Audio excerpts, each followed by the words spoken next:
Ukraine war, U.S. confirms communications with Kremlin. U.S. National Security Advisor Jake Sullivan has confirmed communication channels between Washington and Moscow remain open despite the war in Ukraine. Speaking in New York, Mr. Sullivan said it was in the interests of the U.S. to maintain contact with the Kremlin. But he insisted officials were clear-eyed about who we are dealing with. It comes as the White House refuses to deny reports that Mr. Sullivan has been leading talks with Russia to prevent a nuclear escalation in Ukraine. The Wall Street Journal reports that Mr. Sullivan has held confidential discussions with his Russian counterpart, Security Council Secretary Nikolai Patrushev, and senior Kremlin foreign policy aide Yuri Ushakov, over the past several months. Senior officials told the paper the men had discussed ways to guard against the risk of nuclear escalation in the war in Ukraine, but had not engaged in any negotiations around ways to end the conflict.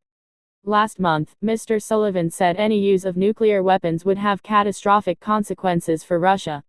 He told the U.S. broadcaster NBC that senior officials had spelled out the scope of the potential U.S. response in private discussions with Russian officials. U.S. National Security Council spokeswoman Adrienne Watson refused to confirm the story, telling the paper that people claim a lot of things, while Kremlin spokesperson Dmitry Peskov accused Western newspapers of publishing numerous hoaxes. But White House Press Secretary Karine Jean-Pierre said on Monday that the United States reserved the right to hold talks with Russia. And Mr. Sullivan, who is said to be one of the most senior advisors to U.S. President Joe Biden, still pushing for discussions with Russia, said maintaining contact with Moscow was in the interests of every country who is affected by this conflict. Last week, The Washington Post reported that senior U.S. officials were urging Kyiv to signal an openness to hold negotiations with Russia and drop their public refusal to discuss an end to the war while President Vladimir Putin remained in power.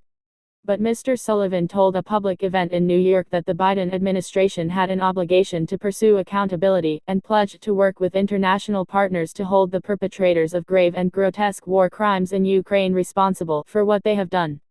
I was just in Kyiv on Friday.